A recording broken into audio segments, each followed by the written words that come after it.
같이 오늘 우리에게 주신 하나님의 말씀 같이 봉독하도록 하겠습니다.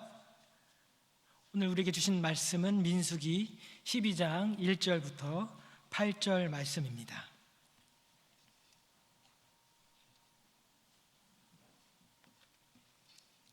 민수기 12장 1절부터 8절까지 제가 받들어 봉독하도록 하겠습니다. 모세가 구스 여자를 취하였더니 그 구스 여자를 취하였으므로 미리암과 아론이 모세를 비방하니라. 그들이 이르되 여호와께서 모세에게만 말씀하셨느냐 우리와도 말씀하지 아니하셨느냐 하며 여호와께서 이 말을 들으셨더라.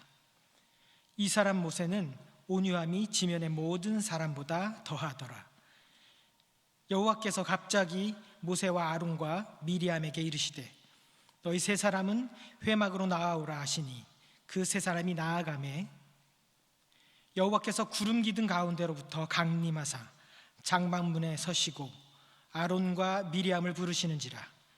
그 두 사람이 나아가매 이르시되 내 말을 들으라. 너희 중에 선지자가 있으면 나 여호와가 환상으로 나를 그에게 알리기도 하고 꿈으로 그와 말하기도 하거니와 내 종 모세와는 그렇지 아니하니 그는 내 온 집에 충성함이라. 그와는 내가 대면하여 명백히 말하고 은밀한 말로 하지 아니하며 그는 또 여호와의 형상을 보거늘 너희가 어찌하여 내 종 모세 비방하기를 두려워하지 아니하느냐. 아멘. 제가 기도하고 말씀을 선포하도록 하겠습니다.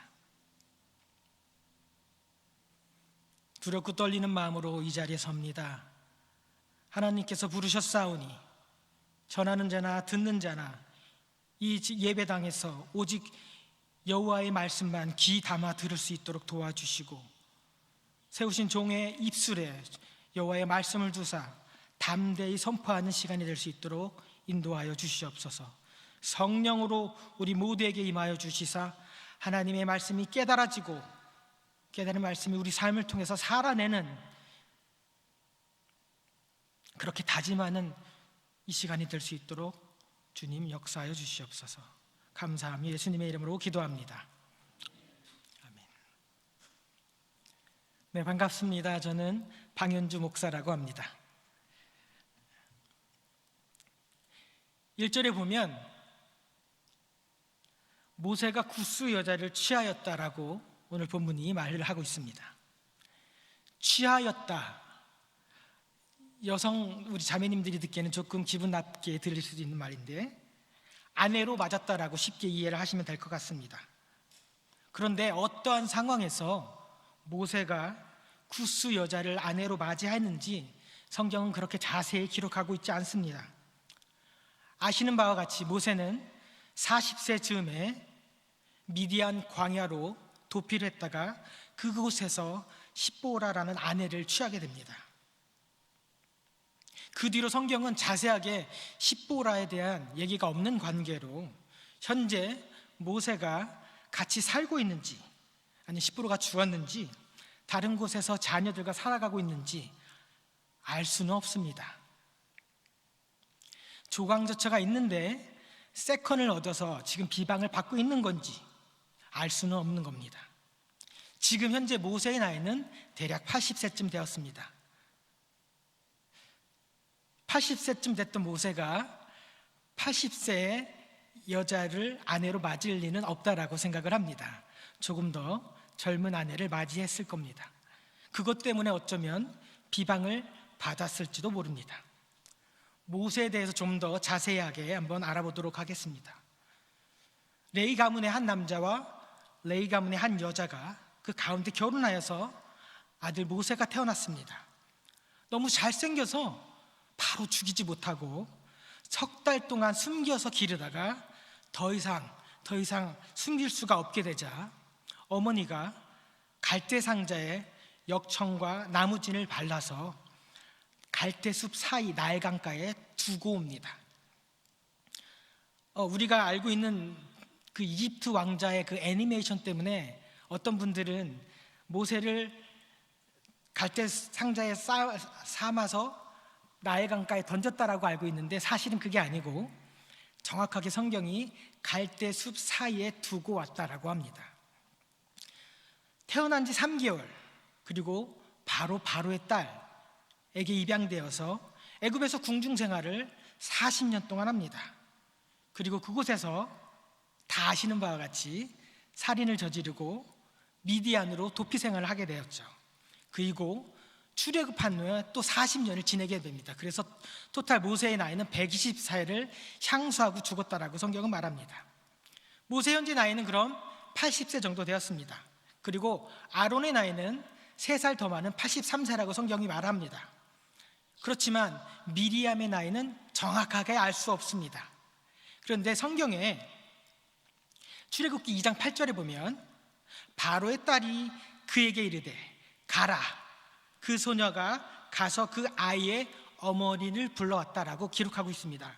그때 당시 이 누이 미리암을 그 소녀라고 불렀는데 그때 사용된 원어를 보니까 시집갈 나이가 된, 그러니까 성년이 다 된 여자 처녀를 일으키는 말이었습니다. 그러니까 모세가 태어났을 때 이미 미리암은 10살 초중반을 지나고 있었던 겁니다.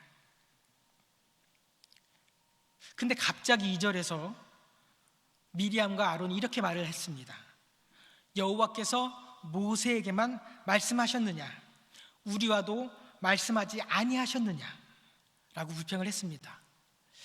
1절과 2절의 맥락을 보면 구스 여자를 취한 거랑 여호와께서 우리와도 말씀하신다라는 건 사실 앞뒤 내용이 맞지 않습니다.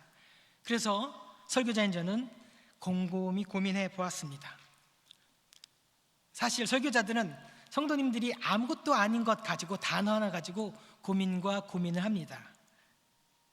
구스 여자를 사은 일, 그것을 단초 시비거리로 하여서 갑자기 여호와께서 우리도 말씀하신다, 어떠한 맥락에서 그렇게 나왔는지 제가 고민해 보았습니다. 그거 알아? 모세가 젊은 여자랑 결혼했잖아. 나이가 80살이 넘어서 웬 주책이래. 그거 알아? 모세 갓난쟁이 때 엄마가 나일 강가에 버렸을 때 내가 어떻게 될까봐 그냥 따라가면서 지켜보고 있었잖아. 내가 아니었으면 모세는 이미 죽은 목숨이라고. 아니 근데 어느 날 갑자기 나타나서 자기가 하나님 말씀 들었다고 우리를 노예에서 해방시켜 주겠다고. 하나님께서 떨기숲을에서 자기한테 말씀했다나 뭐래나. 누가 본 사람이 있어? 누가 알아? 하여튼 여호와의 음성 들었다고 여기까지 우리를 끌고 다니면서 이렇게 고생시키잖아. 그랬더니 주변에 있는 사람들이 그러겠죠. 그래도 하나님이 세우신 종인데 흉보면 안 되잖아. 하나님이 모세와만 말씀하나? 나랑도 우리랑도 말씀하지. 이렇게 아마 얘기가 되지 않았을까 하는 제 개인적인 추측입니다. 동의를 안 하셔도 됩니다. 앞뒤 상황을 자세히 알 수는 없지만 시비거리의 단초가 돼버린 구스 여자를 취한 것, 그리고 그 시비거리로 인해서 점점점 불어나고 과거가 나오고 거지고 튀겨지고 어디까지 갔느냐 하면 모세의 자질 논란까지 이어집니다. 하나님 모세와만 말씀했냐? 이것은 바로 모세의 자격이 있냐 없느냐, 누가 모세를 세웠느냐, 여기까지 이어지는 것이죠. 사실 지금이야 목회자라고 하면 기본적인 교육과정을 거치고 최소한 신대원 또 세미나리에서 MDB라는 정규 신학 과정을, 그리고 그 이상의 대등한 학력을 소지한, 학력과 그리고 영적으로 분별력이 있는 기본적인 자격 요건을 우리는 다 알고 있습니다. 그렇지만 구약시대, 특별히 지금부터 약 BC 1500년 전 하나님이 쓰시는 사람엔 어떤 자격이 있을까요? 혹시 아시는 분 계신가요? 어느 날 갑자기 하나님이 나타나셔서 내가 너를 쓰겠다 라고 부르시면 순종하면 하나님의 종이 되는 거고 불순종하면 안 되는 거죠. 아브라함의 사건을 한번 들어보도록 하겠습니다. 하란에서 아버지를 따라서, 아버지 데라를 따라서 우상을 숭배하던 아브라함에게 어느 날 갑자기 하나님께서 부르셨습니다. 창세기 12장 1절 3절이죠. 너는 너의 본토 친척 아비 집을 떠나 내가 지시할 땅으로 가라. 내가 너로 큰 민족을 이루고 내게 복을 주어 내 이름을 창대케 하리니 너는 복의 근원이 될지라. 너를 축복하는 자에게 내가 복을 내리고 너를 저주하는 자에게 내가 저주를 내리니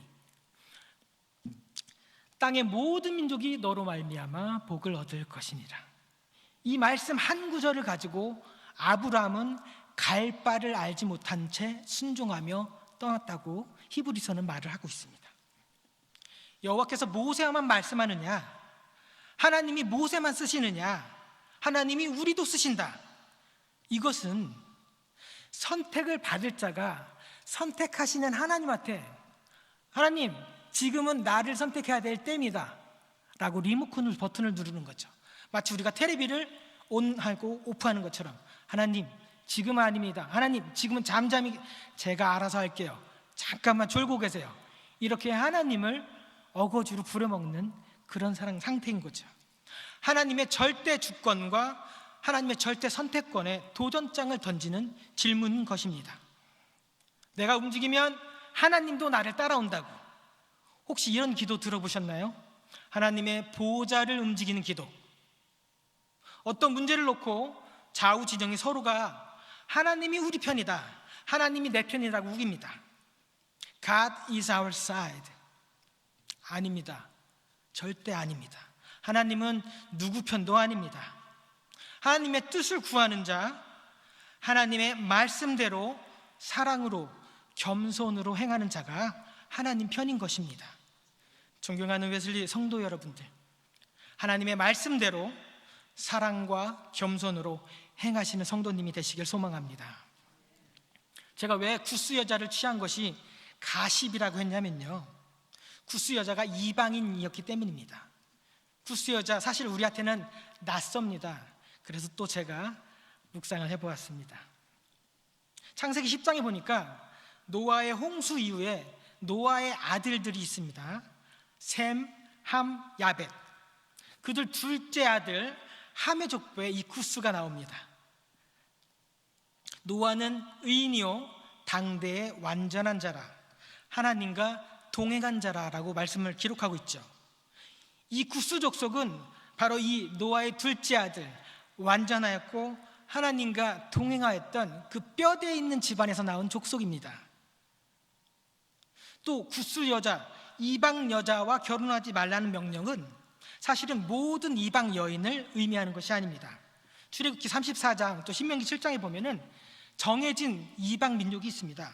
너보다 많고 힘이 센 7 족속과 결혼하지 말라라고 하나님께서 말씀하셨는데 그 이유가 더 중요합니다. 그 이유는 바로 이방 족속과 결혼을 하면 이방 신을 섬기게 될 것이고 우상을 숭배하게 될 것을 하나님은 아셨기 때문에 그 출애굽기에서 이방 민족과 결혼하지 말라는 것이었습니다. 근데 거기에 구스 민족은 없습니다. 즉 모세가 구스 여자를 취했다라는 것은 비방거리가 아니라는 얘기입니다. 근데요, 한쪽에서 늘 모세를 시기하던 곁눈질하고 다른 사람이 아닌 바로 피를 나는 피부치 미리암과 아론이었습니다.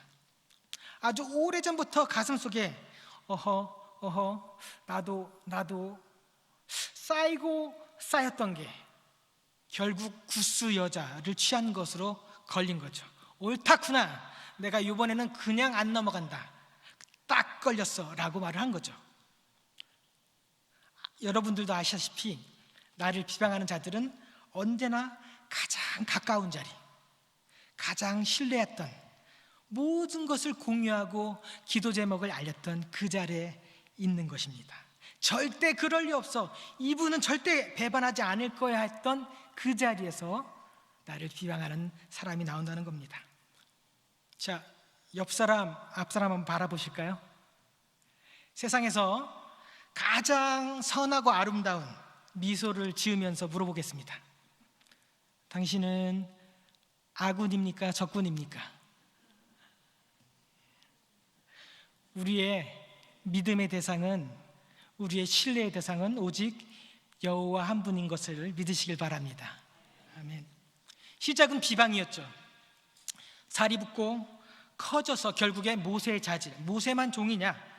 여호와 하나님께서 우리와도 말씀하셨다. 나도 모세만큼 할 수 있다. 나도 하나님의 종이다. 그 자리까지 나아가는 겁니다. 하나님이 잘 몰라서 그런데 사실은 모세보다 내가 더 하나님의 일을 잘할 수 있다라는 거죠. 근데 사실 모세를 하나님이 부르셨을 때를 기억하십니까? 모세를 하나님께서 처음 부르실 때 모세는 이렇게 변명을 했습니다. 하나님, 나는 입이 뻣뻣하고 혀가 둔한 자입니다. 보낼 만한 자를 보내십시오. 하나님이 뭐라고 하셨냐면, 하나님이 사실 성경에는 화가 났다라고 말씀하셨어요. 야, 네 형 아론이 말 잘하는 것을 내가 다 아니까 같이 가라. 내가 너의 입에 내 할 말을 두겠다라고 말씀하셨습니다. 모세는 아니에요, 저는 아니에요, 전혀 아니에요 라고 빼고 뺐던 사람이었습니다. 그렇지만 하나님의 절대적인 선택으로 모세가 이스라엘 백성의 지도자가 되었던 것이죠. 하나님은 다 알고 계십니다. 특별히 오늘 본문 2절에 보면 뭐라 그래요? 그들이 이르되 여호와께서 모세와 말씀하셨느냐? 우리와도 말씀하지 아니하셨느냐? 하매 여호와께서 이 말씀을 들으셨더라. 하나님은 다 알고 계십니다. 모세가 어떤 성품을 소유했는지, 모세가 말을 잘하는지 못하는지, 그리고 모세의 형이 아론이 얼마나 말일을 잘하고 있는지 하나님은 다 듣고 계십니다. 우리의 일거수일투족, 손 한번 듣고 다리 한번 내딛는 그것조차도, 아주 사소한 것조차도 보이지 않는 하나님은 우리가 어떤 생각과 어떤 마음으로 행동하는지조차도 다 알고 계시는 겁니다. 보이지 않는 하나님, 그렇지만 우리의 모든 것을 알고 계시는 하나님 앞에서 한 걸음 한 걸음 소망을 가지고 발걸음을 내딛는 웨슬리 성도님들 되시길 바랍니다. 3절에 보면 이쯤 되면 뭔가 변명이라도 해야 될 것 같은데 모세는 꿈쩍하지 않습니다. 대꾸도 안 합니다. 3절에 뭐라고 성경이 기록하고 있냐면, 이 사람 모세는 온유함이 지면의 모든 사람보다 더하더라. 옛날 성경에는 지면의 모든 사람보다 승하더라 이렇게 표현하고 있습니다. 모든 사람보다 더 다 이겼다는 것이죠. 자, 온유라는 것, 어쩌면 집사님 이렇게 할까요? 좋죠. 집사님 그럼 이렇게 해보면 어떨까요? 그것도 좋죠. 이것이 온유라고 우리는 착각하기 쉽습니다. 하지만 오늘 본문에 보면 온유가 어떤 걸까요? 사실 온유는 성령의 열매에도 나오죠. 그런데 오늘 본문에서 나오는 온유는 이렇게 해석할 수 있을 것 같습니다. 원수 갚음이 하나님께 있다 라는 것을 알면서 끝까지 참는 것이 바로 온유라는 것입니다.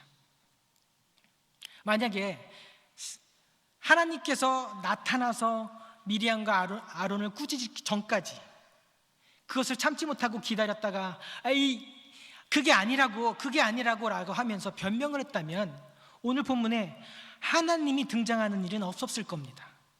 모세는 하나님께서 나의 모든 아픔을 아시고 하나님께서 나의 모든 것을 갚아주실 것이란 그 믿음 하나 가지고 끝까지 침묵하면서 기도했던 사람이었습니다. 예수님께서는 뭐라고 말씀하셨나요? 7번씩 70번 490번만 참으면 됩니까? 아니죠.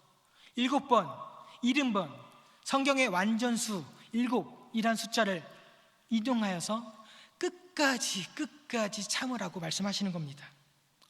언제까지 참냐고요? 참다 하나님이 나설 때까지 참는 것이 오늘 본문은 온유라고 말을 합니다. 4절에서 갑자기 하나님께서 등장하셔서 모세, 미리암, 아론을 따로 불러서, 그리고 그 둘 중에 거기에서 2명, 특별히 미리암과 아론을 불러서 말씀하셨습니다. 너희들 중에 선지자가 있으면 내가 환상으로 말한다 또는 꿈으로 말한다. 그렇지만 이 사람 모세와는 그렇지 아니하다. 왜냐하면 이 사람 모세는 내 온 집에 충성하였기 때문이다 라고 하나님께서 모세를 대신해서 변호하시고 신원해 주시는 겁니다.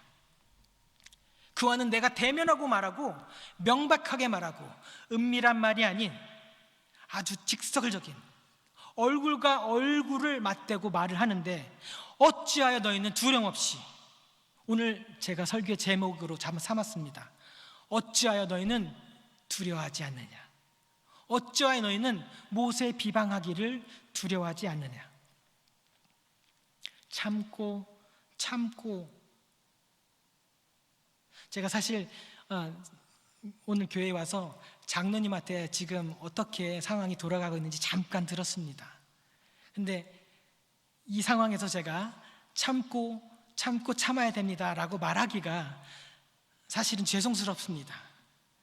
그렇지만 오늘 성경은 분명 우리에게 말합니다. 참고 참아라. 그러면 하나님께서 우리를 향해서, 하나님께서 우리를 대적하는, 우리를 비방하는 대적들을 향해서 우리를 변호해 주실 것이다. 하나님께서 대신 나서서 신원해 주는 사람, 하나님이 변호해 주는 사람, 그때까지 참고 소망을 가지고 기다리는 웨슬리 성도님들 되시길 축복합니다. 지금 이스라엘 족속은 가나안 정탐이라는 아주 중대한 일을 앞두고 있습니다. 오늘 12장 그리고 13장 14장에 가면 가나안의 정탐 얘기가 나옵니다. 40일 동안 정탐하고 돌아온 우리 그 스토리를 다 알고 계시지 않습니까? 혹시 모르신다면 집에 가서 한번 읽어보시길 권면합니다. 하나님의 약속의 성취, 가나안 입성을 앞둔 이스라엘 사람에게 이 모세의 자질, 리더십에 문제가 생기는 것은 하나님께서 원치 않는 일이었습니다. 그래서 직접 강림하여서 미리암과 아론을 꾸짖었습니다. 결국 미리암은 나병, 온몸이 눈과 같이 휘어지는 병에 걸리게 됩니다. 궁금해하시죠? 왜 미리암과 아론이 함께 모세를 비방했는데 왜 미리암만 나병에 걸렸을까? 또 목회자는 고민합니다. 그래서 찾다 보니까 원문에 보면, 히브리어 원문은 사실 정확하게 동수에 남성인지 여성인지 복수인지 단수인지를 표현하고 있습니다. 오늘 비방했을 때 그 동사는 그녀가 비방했다라고 고백을 하고 있습니다. 그러니까 미리암이 주동자였고 이 말 잘하는 아론의 옆에서 옳다구나, 그렇지, 이렇게 거들던 가담자였던 것입니다. 근데 더 흥미로운 것은 이 모세의 온유함이 어디까지 가냐면 그렇게 자기를 비방했던 사람들을 위해서 중보 기도를 합니다. 왜 나를 비방했냐? 너 제정신이냐? 누나와 나는 혈육이다. 모세는 끝까지 아무 말도 하지 않습니다. 그냥 하나님께서 미리암에게 선처를 내어주시기를 기도했을 뿐입니다. 이 사람 모세는 지면의 모든 사람보다 온유함이 승하더라고 고백을 하고 있는 거죠. 그리스도인은 기도하는 사람입니다. 그리고 지금 우리는 기도할 때입니다. 우리를 비방하는 사람이 있습니까? 우리 교회를 비방하는 사람이 있습니까? 지금도 있습니까? 그렇지만 우리는 참아내야 됩니다. 기도해야 됩니다. 언제까지요? 하나님이 대신해서 나설 때까지 우리는 기다려야 됩니다. 하나님이 우리를 위해서, 웨슬리 교회를 위해서 행하실 때까지 참고 기다릴 줄 아는, 기도하며 기다릴 줄 아는 지혜로운 성도들이 되시길 소망합니다. 오늘 7절을 제가 다시 한번 바꿔서 한번 읽어보겠습니다. 이 사람 모세는, 내 종 모세는 그렇지 아니하니 그는 내 온 집에 충성함이라. 이렇게 기록되길 소망합니다. 이 교회, 웨슬리 교회는 그렇지 아니하다. 웨슬리 성도는 내 온 집에 충성하였다.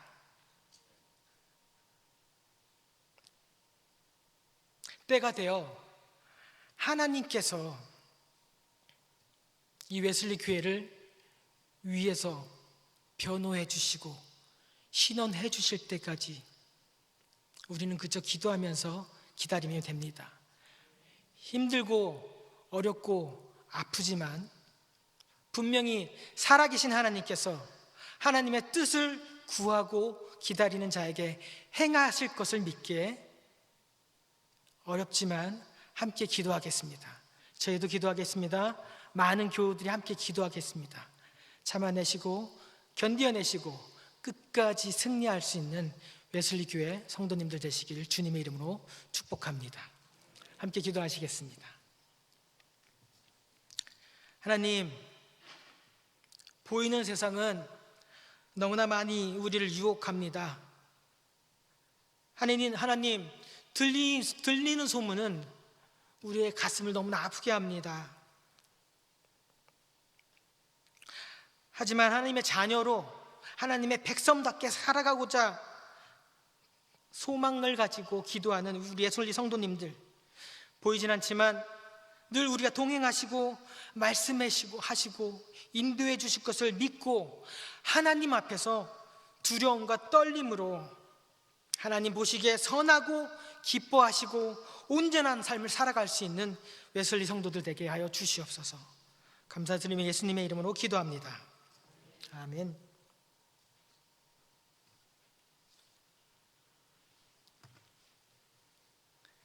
같이 헌금을 놓고 함께 예수를 나의 구주 삼고 찬양하면서 나가도록 하겠습니다.